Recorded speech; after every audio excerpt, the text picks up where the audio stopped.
help on the way. President Trump moving forward with the Defense Production Act with the critical need for ventilators, job number one.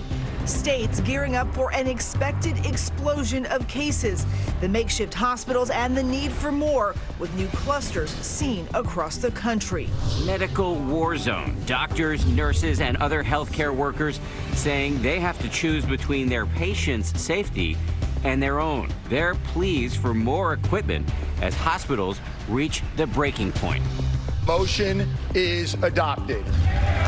Checks in the mail. President Trump signing a $2 trillion emergency relief bill, the largest in U.S. history. The race to get the cash out the door to boost small businesses. What it means for your pocketbook and who could expect a check. Personal battle. ABC's Bob Woodruff reunited with the nurse who helped save his life in Iraq, now working to save coronavirus patients. So is this more frightening to you than it was when you're there in the battlefields? Truthfully, yes. Why she says the fight against this unseen killer is so tough. And cheers for the fighters. The touching tributes overnight. The people on the front lines against COVID-19 getting a boost from Americans, clapping because they care. Live from ABC News in New York, this is Good Morning America. Hey, good morning, everybody. Before we dive into the news, a quick personal note. We are very happy and very relieved to have Dr. Whit Johnson back with us on the set this morning. I get the title of doctor back as well. Yes, after self-quarantine. Yeah, we timed it all out based on the first contact.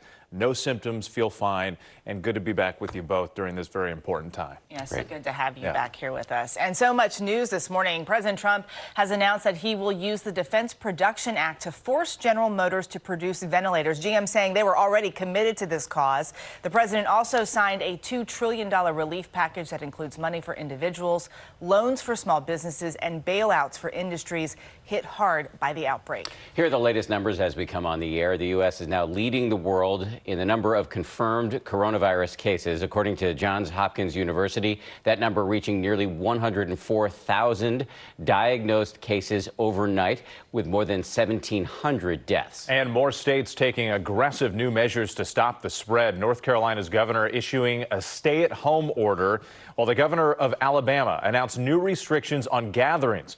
And here is a sign of the times. Pope Francis praying alone in an empty St. Peter's Square. We have team coverage, starting with ABC's Stephanie Ramos here in Times Square. Stephanie, good morning.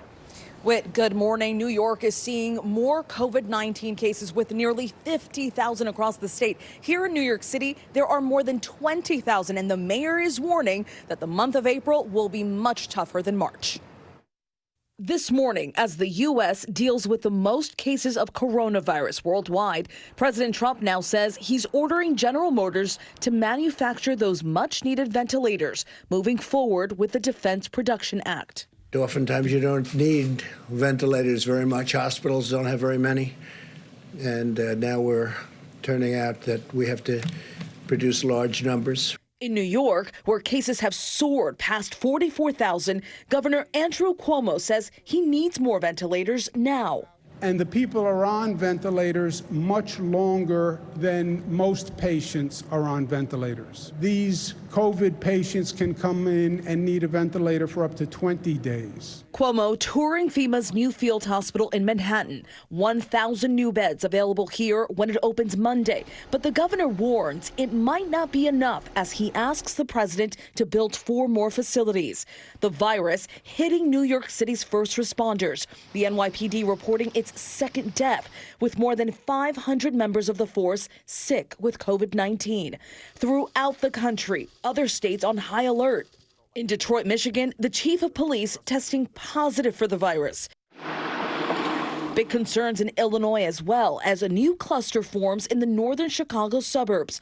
43 people sick after a church service. The pastor testing positive.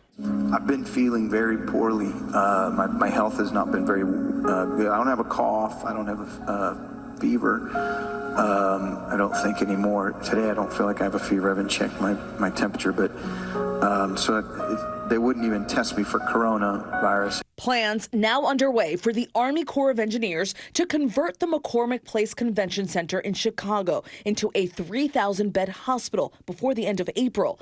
Louisiana dealing with another major outbreak with 2,700 cases of COVID-19. The governor there saying the state will run out of ventilators next week. We have put in many days ago orders for 12,000 ventilators, and to date we have received exactly 192. In California, where cases are expected to explode in the coming days, some much-needed relief. The U.S. Navy medical ship Mercy pulling into port, providing 1,000 beds for overburdened hospitals. And in Missouri, a ray of hope after 5 members of one family were sickened with COVID-19. You know, as long as every day seems to be a little better than the day before, that's all we can ask for at this point. Parents Jane and Mike, both out of the ICU now, back together again in the same hospital room. And Rhode Island is now implementing strict measures to prevent the exposure to the virus. Members of the National Guard and police officers in Rhode Island will be going door to door looking for people who may have traveled from New York. The governor says they'll collect their contact information and enforce the 14-day quarantine. Dan. Stephanie Ramos, thank you very much. Doctors and nurses on the front lines of the fight against coronavirus are now sharing their harrowing stories and pleading for supplies. ABC's Trevor Ault is at New York City's Javits Center, which has been turned into a makeshift hospital. Trevor, good morning to you. Well, Dan, good morning. So once the Javits Center has completed its conversion to a hospital come Monday, it's going to be used exclusively to treat patients who don't have COVID-19. The goal is to try to relieve some of that incredible pressure on the medical system because nurses and doctors are enduring a tremendous physical and emotional toll, and so many continue to say they can't get the equipment that they need. Across America this morning, healthcare workers are stepping into a medical war zone. In Queens, New York, this video shared on Facebook earlier this week showing a packed emergency room wall to wall with bedridden patients. Who's the sickest patient who's the door? As the influx of COVID-19 patients grows higher, healthcare workers are desperate for more critical equipment. In Oakland, Highland Hospital workers are protesting, saying they don't have the resources they need. Mawada Kamara says she and her fellow nurses have to choose between their patient safety and their own. I became a nurse because I wanted to take care of everybody. And this situation, it has really put me in many positions where I felt like, I was doing a disservice. Healthcare workers are putting themselves at risk for infection. One nurse in Atlanta with an urgent plea. I am asking if you can just look anywhere, in your basement, in your attic, in your storage drawer, if you have any face masks, supplies, please consider donating them. This week, 48-year-old nurse Caius Kelly contracted the virus himself, texting his sister from the ICU, "Can't talk because I choke and can't breathe. I love you." The last words he would send her. Tuesday night, my mom would call and say that he was declining rapidly and showing very little life signs. And she probably called back 7 or so minutes later and said that he had passed. In a Facebook post shared thousands of times, this nurse, Ashley, detailing the agony of seeing some patients die alone as she feels the public still doesn't take the threat of this virus seriously. If we don't change our behavior and people stay home and we don't provide our healthcare providers with the correct equipment to attack this and fix it and get rid of it, we have a serious problem. But the common thread among each nurse, doctor, and hospital worker, an ironclad commitment to their cause, providing vital care, sometimes through their patients' final breaths.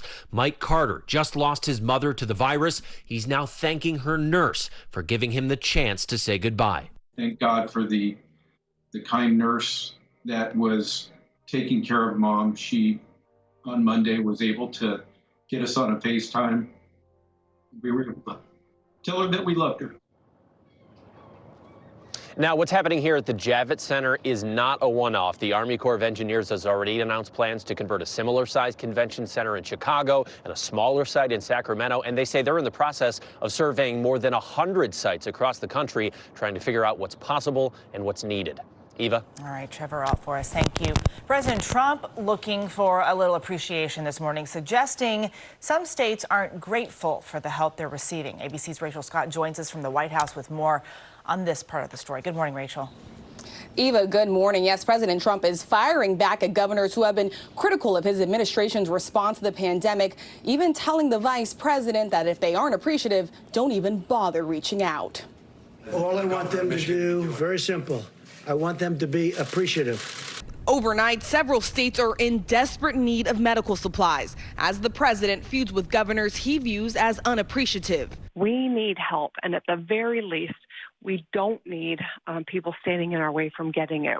As COVID-19 spreads, President Trump has singled out the governors of Washington State and Michigan, slamming Washington's Governor Jay Inslee as a failed presidential candidate and claiming Michigan Governor Gretchen Whitmer isn't doing enough. All she does is sit there and blame the federal government. She doesn't get it done, and we send her a lot. The president even going as far to tell the vice president not to reach out to the state's leaders he views as disrespectful. Personal attacks are never something that I've engaged in. It's not something I'm going to participate in now. I need help out of the federal government. We all do. And President Trump today will be heading to Virginia to see off the USNS Comfort. The 1,000-bed hospital ship will be heading to New York to help deal with the crisis there, bringing along with it critical supplies. Whit? Rachel Scott at the White House, our thanks to you. Americans struggling financially because of this health crisis will soon get a critical lifeline. ABC's Devin Dwyer is in Washington with more on where the $2 trillion in emergency relief aid is going. Devin, good morning. Hey, good morning. Whit, that relief cannot come soon enough for many families. Last week alone, 3.3 million Americans applied for unemployment benefits. That's a new record. And this morning, those families, small businesses asking when their checks will come. Motion is adopted.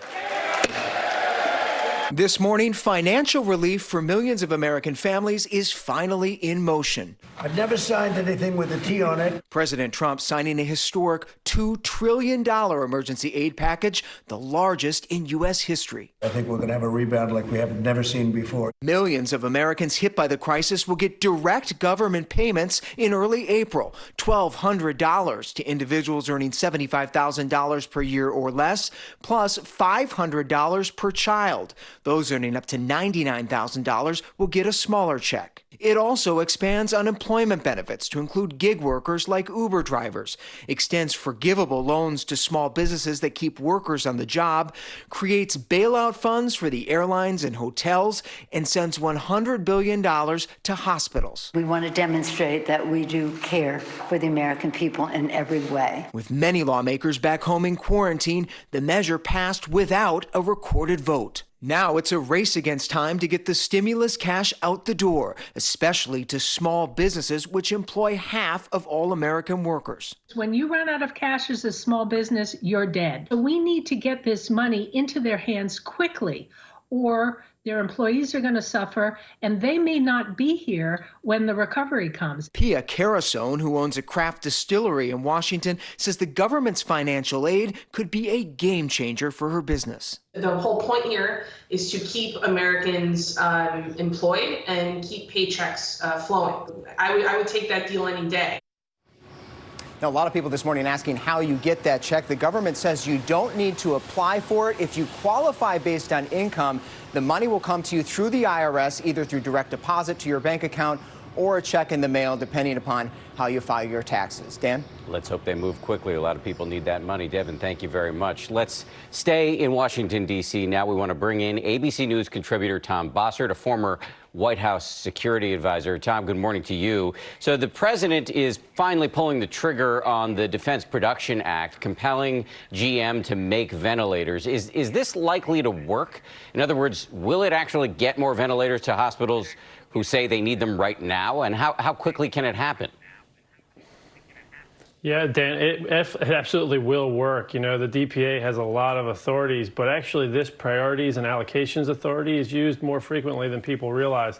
Our military uses it all the time. What happened yesterday was a little different, though. The president seems to have had some sort of breakdown with GM. We don't know if it was over price terms or delivery terms, But normally we negotiate that with the companies even when we use these priorities allocations. Yesterday, it seems like he used that authority to end those negotiations, say enough, and push GM into doing something that in negotiations they were still uncomfortable doing. But, you know, these are extraordinary times, and I think GM has already started their production line, so this didn't seem to cause a delay in that effort. But that's good news because, as discussed, many hospitals need those ventilators stat. Let me ask you about something overseas that's alarming globally. The British Prime Minister, Boris Johnson, has tested positive for the coronavirus, and it raises the question, how do countries move forward if leaders test positive, given that COVID-19, the disease caused by this coronavirus, can be debilitating? Yeah, Dan, there's going to be really two key things brought up by that development. And the first is for all of us to remember that business or government, to continue our operations, the so-called continuity of operations effort, needs to rely on those people on our teams. We call it devolution. The number two in every organization needs to be fully empowered to step into the number one role. That's how we get through these things when there's absenteeism at this scale and leadership levels. And it raises a second question about when it's safe to return to work. And what we saw the British do was set a standard of 7 days. And we saw some argument with other doctors saying that was too soon. But I think that's going to stick as the global standard until someone else comes out with a different one. Yeah, and that standard could morph over time, no question about it. You know, as our reporter, ABC's Rachel Scott, reported just a few moments ago, there has been some sniping between your former boss, President Trump, and the governors of affected states. Setting aside the politics here and who might be to blame in this sniping, is this bickering likely to hamper efforts to save actual lives? Yeah, you just said the key thing. Let's set aside the politics. I understand tensions are high, but what we just saw from the White House this week was, I think, an advisable pivot away from date-set, conditions and into a conditions-based drawdown, if you will, if you want to make an analogy to war. We're moving into a regional risk-based approach where counties and governors and mayors and county administrators are going to make decisions about when to ramp up and when to de-escalate these social distancing measures, and that's going to require a lot of faith and trust in our governors and our local leaders. It'll be very important to encourage them and to support them and try to avoid these fights, because it'll ultimately affect how we reopen our economy, which is everyone's concern at this point.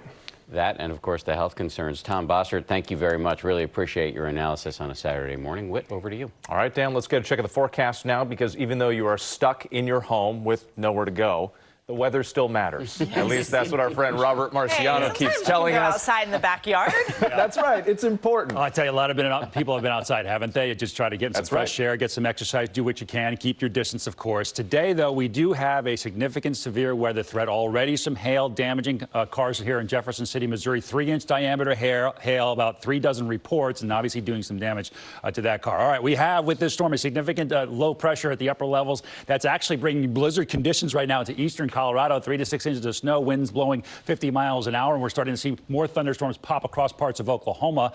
And as this low develops, we'll look for this warm front to lift north, the snow to continue on the backside. But 7 o'clock tonight, from parts of Arkansas all the way up to Chicago, Peoria, I-80. This corridor is going to be an area where we could see strong, long-track tornadoes, damaging area here through the overnight period, and that extends to a lesser extent down to the south, and then this pushes off towards the east as we go through Sunday, and maybe some severe weather getting close to the I-95 corridor as well. We'll be watching this very, very carefully. For now, though, it's time for a look at your local forecast.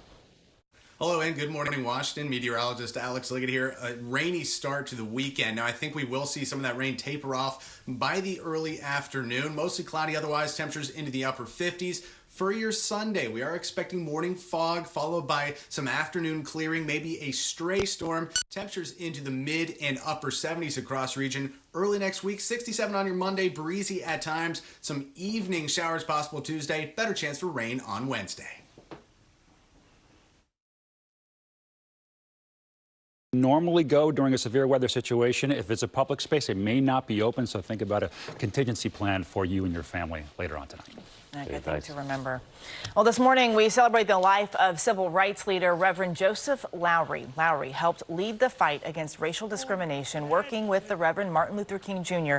to found the Southern Christian Leadership Conference. He was awarded the Presidential Medal of Freedom, the nation's highest civilian honor, by President Obama in 2009. The Reverend